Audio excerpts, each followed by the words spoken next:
पूरे विश्व के लिए और मानव मात्र के लिए एक महत्वपूर्ण दिवस है विश्व आदिवासी दिवस।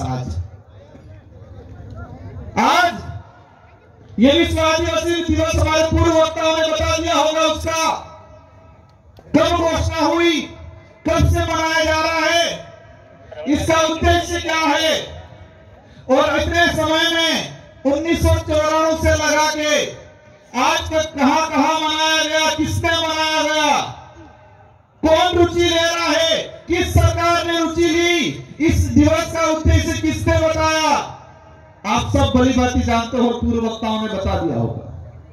विश्व आदिवासी दिवस हमारी होली है, मान लो दिवाली है, आपका दूसरा कोई त्योहार है, सबसे बड़ा त्योहार विश्व आदिवासी दिवस का दिन है, वो सबसे बड़ा त्योहार है ये हमारे लिए आज। साथियों, वो दिन याद आ रहा है मुझे जब 2015 के अंदर 2016 में हम कलेक्ट्री गए थे, विश्व आदिवासी दिवस मनाना है, हमें कहीं जगह दिया जाए। तत्कालीन प्रशासन, तत्कालीन सरकार ने कहा नहीं मना सकते हो आप। हम लोगों ने इधर हाथ पैर मारे, जगह नहीं दी, सरकारी कहीं परमिशन नहीं दिया और हमने गोकलपुरा में जाके सोमाराज जी के घर पे उनकी निजी जमीन पे विश्व आदिवासी दिवस मनाया था शुरुआत में बड़े पैमाने। शुरुआती एंडिंग की अगर बात करें, थोड़े संख्या हुई थी और उस समय कई लोग हंसते थे, कई लोग ताने मारते थे, लेकिन मुझे इस विचारधारा पे गर्व है कि इस विचारधारा ने आज ऐसी क्रांति ला दी है कि हर घर के अंदर छोटा बच्चा से लगा के बड़े बुजुर्गों के अंदर आज जोश जुनून है, एक उत्साह जगा हुआ इस दिवस को लेके। ये दिवस इसलिए मनाया जा रहा है, यूएनओ ने विश्व में मिलकर इसलिए इसको घोषित किया गया है क्योंकि इस धरती को बचाना है, मानव जीवन को बचाना है और मानव जीवन को बचाना है तो प्रकृति को बचाना पड़ेगा और प्रकृति कुदरत तभी बच सकती है कि आदिवासी समाज बचेगा तो ये कुदरत प्रकृति बचेगी, जल जंगल जमीन बचेगा। ये विश्व के कई बुद्धिजीवियों को समझ में आया कि पूरे विश्व के अंदर जो ग्लोबल वार्मिंग हो रही है, पेड़ कटाई हो रही है, इधर उधर पहाड़ों को प्रकृति के साथ जो अन्याय हो रहा है, उसका एक ही उपाय है, क्योंकि उनकी रक्षा आज से हजारों सालों से आदिवासी समाज करता आया है। आदिवासी समाज का संरक्षण करेंगे तो प्रकृति का शरण होगा। ये विश्व के बुद्धिजीवी लोगों ने, यूएनओ में बैठने वाले लोगों ने समझा और इसलिए विश्व आदिवासी दिवस की घोषणा। लेकिन बड़े दुख की बात है, उस समय में लगाकर आज तक किसी भी सरकार ने विश्व आदिवासी दिवस को अपने विवेक से, उत्साह से नहीं मनाया, किसी भी सरकार ने। लेकिन हमें गर्व है कि हमने यहाँ पर आदिवासी छात्रावास के अंदर आप सभी ने मिलकर एक कारवा खड़ा किया। उस समय तत्कालीन सरकार थी वसुंधरा गवर्नमेंट की और उन्होंने मजबूर में ऐच्छिक अवकाश घोषित किया और 2018 में 84 और सागवाड़ा की जनता आप सबकी मेहरबानी से 2 विधायक जीत के गए और 2 विधायकों की जीतने की वजह से हमने दम खम से अशोक जी गहलोत से कहा अगर आदिवासी हितैषी हो, उसके लिए कुछ कर सकते हो तो आदिवासी दिवस का राष्ट्रीय अवकाश घोषित किया जाए, मांग रखी और उनको मानना पड़ा और 2018 में विश्व आदिवासी दिवस की सरकारी अवकाश किया गया 2019 के अंदर। कुछ लोग कहते हैं क्या किया, क्या उपलब्धि, ये बहुत बड़ी उपलब्धि है हमारे लिए, हमारी आइडेंटिटी, हमारे अधिकारों की रक्षा। यूएनओ ने जो विश्व आदिवासी दिवस घोषित किया गया था उसको राष्ट्रीय अवकाश घोषित करा है। पूरे राजस्थान के अंदर कर्मचारियों के माता पिता आज पूछ रहे हैं आज स्कूल क्यों नहीं गया, आज हॉस्पिटल में क्यों नहीं गया, किसकी छुट्टी है। हर कर्मचारी अपने माँ बाप को जवाब दे रहा है, वो किसी भी समाज का हो, कह रहा है कि आदिवासी दिवस है आज। पूरे राजस्थान के अंदर हर माँ बाप पूछ रहा होगा, बच्चे पूछ रहे होंगे अपने पिताओं से कि आज किसकी छुट्टी है, तो आज विश्व आदिवासियों का दिवस है इसलिए छुट्टी है। ये हमारी बहुत बड़ी उपलब्धि हुई है और इसकी वजह से आसपास के जितने जो राज्य है, मध्य प्रदेश, महाराष्ट्र, छत्तीसगढ़, झारखंड, सभी राज्यों के अंदर राष्ट्रीय अवकाश घोषित किया। वो आप लोगों की बदौलत, आप लोगों ने संघर्ष किया। इसलिए आज देश के अंदर जो हालात बने हुए हैं, अभी मैं आ रहा था गाड़ी के अंदर, एक चीज मैंने देखा, राजस्थान में भाजपा की सरकार है। मैं इस मंच से पॉलिटिकली भाषण नहीं देना चाह रहा, लेकिन जो आज के दिन में आदिवासी समुदाय के साथ जो धोखा हुआ है, राजस्थान के मुख्यमंत्री जी ने अपने ट्विटर हैंडल से विश्व आदिवासी दिवस की शुभकामना पोस्ट की। अच्छा लगा हमें भी कि राजस्थान का मुख्यमंत्री आदिवासी दिवस की शुभकामना दे रहा है। ये कोई मामूली दिवस नहीं है, ये उन्होंने घोषित किया है। लेकिन तकलीफ क्या हुई, किसी के पेट में मरोड़े पड़ने लग गए और आधे घंटे बाद ही राजस्थान के मुख्यमंत्री की पोस्ट डिलीट कर दी। हम जानना चाहते हैं मुख्यमंत्री जी से कि आदिवासी दिवस का आप शुभकामना दे रहे हो, आधे घंटे बाद आपके ट्विटर हैंडल से आपने डिलीट कर दिया, क्या दिक्कत हो गई आपको? यह साबित होता है वर्तमान सरकार का आदिवासी समुदाय को लेकर क्या दूरदृष्टि है, क्या सोच है उन लोगों की। पोस्ट किया, आधे घंटे में डिलीट कर दी मुख्यमंत्री के पोस्ट से। किसका दबाव आया आप पे? आप नहीं चाहते आदिवासी का भला। आज हम आपसे उम्मीद थी कि आज आदिवासी के लिए कई बड़ी घोषणा करते, इस इलाके में आके दिवस मनाते, आदिवासी के अधिकार को लेके, शेड्यूल 5 के जो प्रावधान को लेके बात करते। लेकिन उनको लगता है कि ये समाज ऐसे ही वापस कब्जे में आ जाएगा, जुमला फेंक देंगे, झूठ बोल देंगे, छोटी मोटी योजना दे देंगे। लेकिन ये समाज, इस क्षेत्र की जनता अस्तित्व के लिए, स्वाभिमान के लिए लड़ना सीख गई है और वो लड़ेगी। हमें साबित करना है ये बिरसा मुंडा, टाटा मामा, राणा पूजा भील, राजा डोंगरबरंडा की धरती है और उनके वंशज है। ये हमें साबित करना है आने वाले समय में हम सबको मिलकर। आज देश के जो हालात बने हुए हैं, देश में विस्थापन हो रहा है, आप सबकी बदौलत मुझे दिल्ली की, देश की सबसे बड़ी सदन में जाने का अवसर मिला।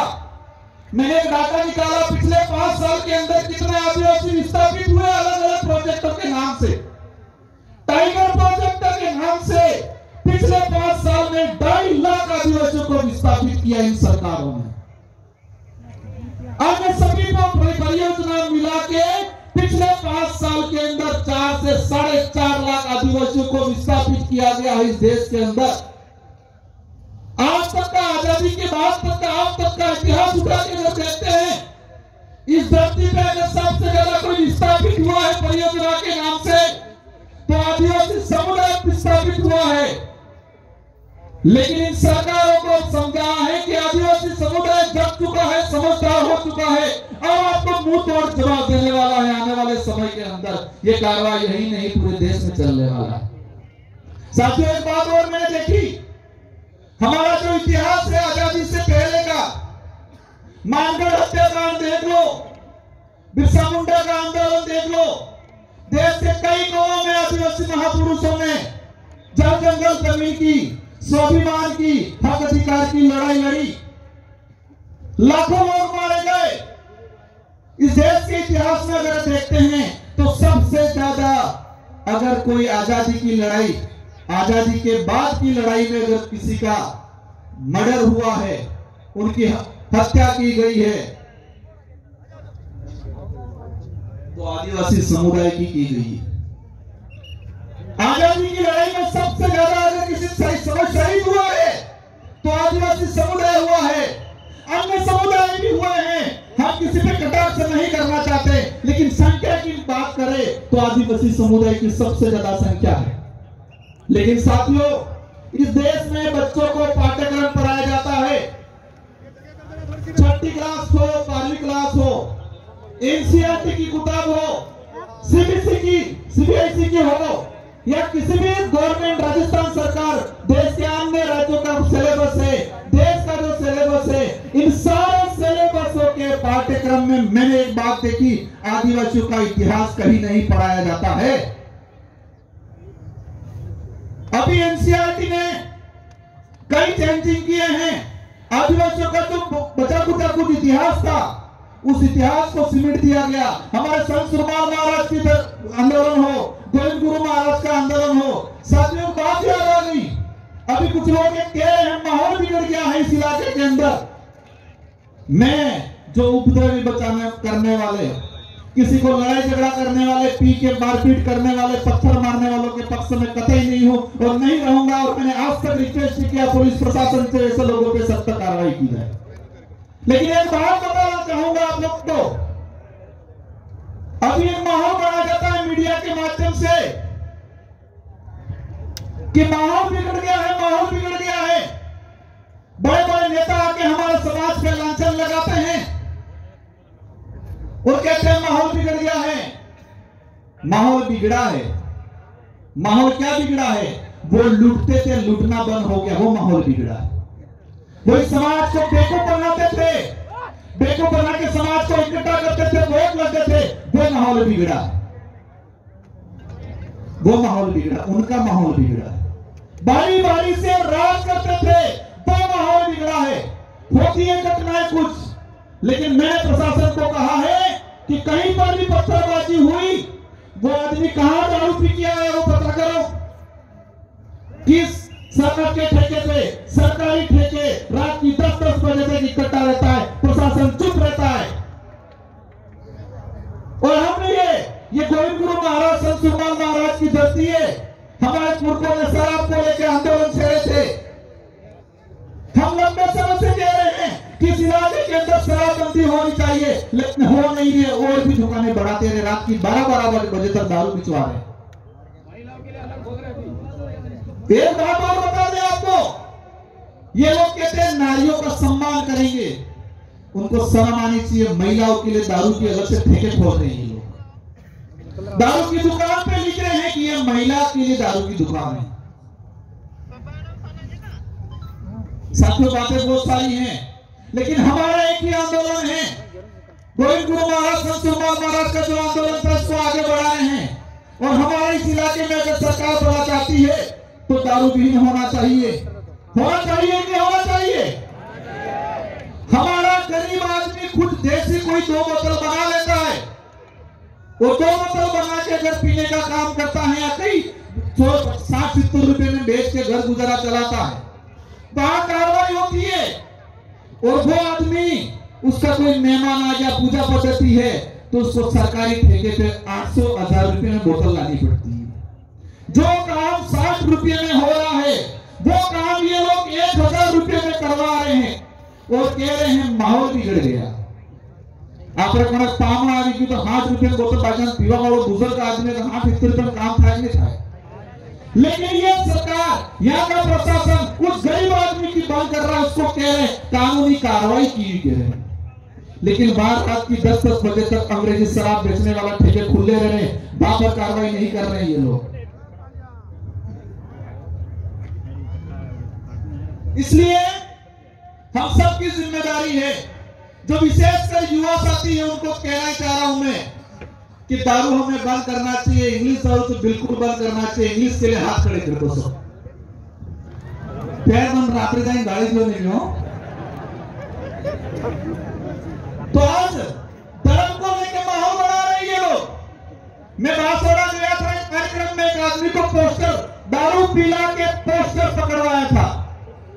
हमारा जो कार्यक्रम था उसके पास में दारू पिला के खड़ा किया था, पोस्टर बनवाया था कि आदिवासी हिंदू है, हम ये हैं वो है, पोस्टर पकड़वा के खड़ा कराया था। मैंने पता करवाया, उसको पिला के भेजा था। 500-1000 रुपए दिए थे पोस्टर पकड़ के खड़ा रहना। हम किसी भी धर्म का विरोध नहीं करते, हर धर्म का सम्मान करते हैं। लेकिन ये बात सही है और सही बात को कहने में हमें कोई एतराज नहीं है कि आदिवासी समुदाय न हिंदू है, न ईसाई है, न सिख है। आदिवासी समुदाय धर्म पूर्वी समुदाय है, ये बात कह रहे हैं। हम किसी धर्म को गाली थोड़ी दे रहे हैं। हमारा समाज ऐसा है, 1000 लोगों का परिवार है, गांव है, और एक कोई अन्य समाज का, ब्राह्मण हो, जैन हो, राजपूत हो, उस आदमी का घर होता है, सब मिलकर उसकी सुरक्षा करते हैं, कभी परेशान नहीं करते। ये समाज है। किया आज तक हमारे पूर्वजों ने भी नहीं किया, हमने भी नहीं किया। हम भाईचारे के साथ रहना चाहते हैं, लेकिन माहौल क्या बना रहे हैं? क्या माहौल बना रहे हैं? संत सुरमाल महाराज ने इस क्षेत्र में हक अधिकार को लेके, जल जंगल जमीन को लेके, भक्ति को लेके, भेद बगाड़ के खिलाफ, मुगली शासन व्यवस्था, अंग्रेजी शासन व्यवस्था, राजा रजवाड़ों की शासन व्यवस्था के खिलाफ लड़े। लेकिन माहौल क्या बनाया? यह सिर्फ नर्क हो जाता था भक्ति। बिलराज कायम करने की गोविंद गुरु महाराज ने कल्पना की थी। हम सबका सपना है, और यह बात याद रखना, कोई कुछ भी कहे, कि नहीं बनेगा बिल प्रदेश, वही लोग 5 साल पहले जोहार का विरोध करते थे, आज जोहार बोल रहे हैं। वही लोग 5 साल पहले आदिवासी शब्द का विरोध करते थे, वनवासी कहते थे, वही लोग आज आदिवासी शब्द पे आ गए। और मैं कहता हूं 5 साल बाद यही लोग कहेंगे बिल प्रदेश बनना चाहिए, क्योंकि उनका बेटा कहेगा बिल प्रदेश बनना चाहिए। जितने विरोध कर रहे हैं बिल प्रदेश को लेके, उन सबकी लिस्ट बना के रखो और कुछ करना नहीं है। 10 साल बाद देखना उनका बेटा कहेगा बिल प्रदेश बनना चाहिए, वो भी खत में पढ़ के कहेंगे आप तो बनना चाहिए। यही बात है हमारे यहाँ से असम के हमारे मोरान कम्युनिटी, मोरान ट्राइबल के कल्चर के टीम आई हुई है। उनका एक कार्यक्रम होगा, 10 मिनट का कार्यक्रम में सभी को शांतिपूर्वक सुनना है। हमारा सबका एक ही लक्ष्य है, जो राष्ट्रपति में खड़ा हुआ साथी, उन सभी से मेरा एक ही अनुरोध है कि बच्चों को अधिक से अधिक पढ़ाओ, नशे पत्ते से दूर रखो, अपने अधिकारों को समझो और तर्कहीन बनना, तर्कशील बनना है, तर्क विहीन नहीं बनना है। हमको समझना है कौन गलत है, कौन सही है। कुछ लोग कहते हैं काकरी डुंगरी प्रकरण खुलवाएंगे। अगर तुम्हारा उद्देश्य यही है आदिवासी समुदाय को जेल में डालना है तो कोई दिक्कत नहीं, हम जाने के लिए तैयार हैं, लेकिन गुंडे नहीं टेकेंगे तुम्हारे हम लोग। ये पकड़ा लेगा और एक वक्त आएगा तुम्हारा रगड़ा निकल जाएगा इस इलाके से, सब कुछ खत्म हो जाएगा। आप सभी को खूब खूब धन्यवाद, मेरी बात को सुना। मुझे उम्मीद है कि आप इस बात को समझोगे, अपने घर तक ले जाओगे, अपने जीवन में, अपने परिवार में इसका अमल करोगे। और एक ही बात ठान के जाना है, एक क्रांति लानी है शिक्षा के क्षेत्र में। हमको बच्चों को पढ़ाना है, हमको बच्चों को नशों से दूर रखना है, हमको बच्चों को खेल के क्षेत्र में आगे बढ़ाना है। और हम लोग 5 साल का मुझे अवसर मिला है, मैं कोशिश करूंगा इस क्षेत्र के अंदर आप सबके साथ सहयोग से कि शिक्षा के क्षेत्र के अंदर, खेल के क्षेत्र के अंदर एक हम क्रांति लाए और इसमें आप सबका साथ सहयोग चाहिए। इन्हीं शब्दों के साथ आप सबको धन्यवाद, आभार। जय जवाहर, जय भीम प्रदेश। एक तीर एक कमान, आदिवासी एक समान। एक तीर एक कमान, आदिवासी एक समान। धन्यवाद, जय जवाहर। बहुत बहुत धन्यवाद।